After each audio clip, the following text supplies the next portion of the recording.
Hello everyone! Happy Friday!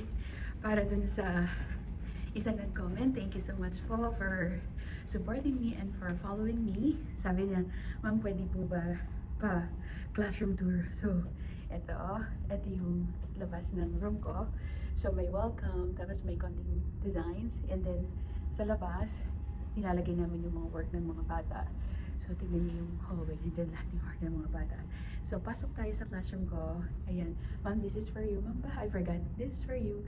Hindi ko alam kung malinis pa yung room ko kasi umalis ako kahapon ng maaga. So, eto, yung classroom ko. Pasok tayo. Tingnan natin kung malinis ang classroom ko. So, pagpasok ng classroom, meron akong decoration sa labas. May teach and inspire. So, tas ganito yung door, merong parang butas para kita yung loob. So, para hindi masyadong clear yung kita, nilagyan ko siya ng konting decorations. So, ito ilaw. So, pagpasok, meron ako ditong late login. Meron din akong sign out for bathroom. And then, tapos ito, dito ko nilalagay yung mga notes para pag-organize ka kasi pagpasok ng mga bata, kukuhanin na nila.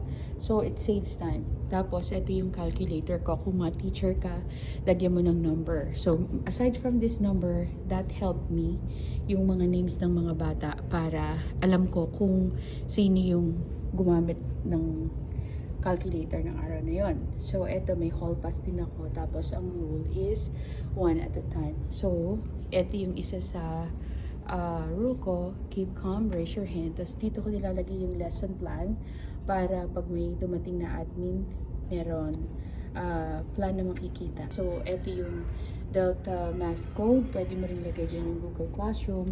Tapos, yung reasons ng mga bata kasi, I can't do the work because my Chromebook is dead. So, meron akong charging station, meron akong allotted na tatlo, though meron sila. Tapos, eto naman yung pag-absent ng mga bata. Automatic, nandyan yung mga work nila. So, meron ditong smart board. Dito, ipoproject lahat. Wala na kaming projector dito.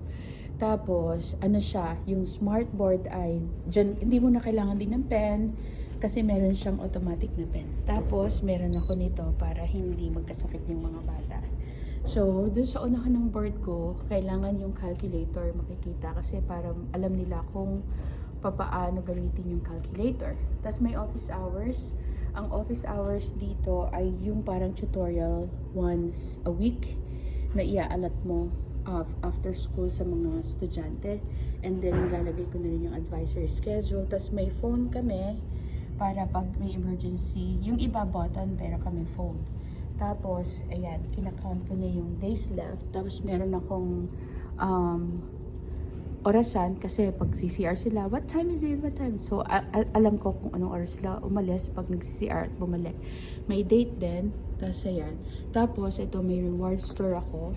Etong reward store ko para sa pag may yung nag-recite, basta everything about reward. Pero, kailangan nilang ticket. So, pag may sumagot, nag-participate, meron ako binibigay na ticket and then pwede nilang i-cash in. So, pwede silang bumili ng kahit ano. Tapos, ito yung mga directory. Meron ako niyan. Tapos, naka-display yung mga pinagawa ko sa bata. Tapos, ito, organized yung mga colored pencils ko. Tapos, ito yung per grade ko. Tapos, meron sarili kang computer. Tapos, ang calculator dito, ayan, rechargeable lahat. Tapos, bukod sa meron kang sariling computer, meron ka ring laptop. So, kung papunta ka dito, yung laptop, pwede ka rin hindi magdala kasi almost lahat ng schools in district merong laptop provided sa teacher. Tapos, itong pinakamahalaga. Pinakamahalaga to ng kailangan mo. Topic, objectives, I-can, and essential questions. May date at saka yung lesson kasi pag may pumasok na admin, alam nila na planned ka. Ito yung seating arrangement ko. May by pairs, meron ding by 4, by 3s, like that. Tapos ito yung table ko.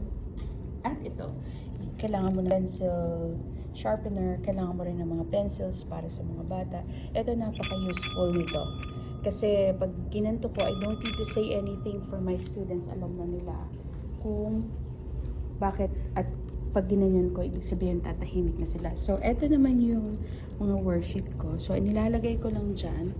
Pagpasok nila, kuha sila nito, kuha sila ng calcu, upo. Ayan yung konting decorations ko. So, kailangan mo ng vocabularies kasi need nila yan. Do not expect na alam nila lahat. Kailangan pa ulit-ulit dito. Tapos, eto yung isa sa mga decorations ko, geometry, mga symbols, it helped them. Eto, natutuwa sila dito. Now, showing incredible work. Tapos, konting decorations. Tapos, eto yung mga projects nila. Tapos, ayan yung unahan ng classroom ko. Ito, isa sa pinakamahalaga din.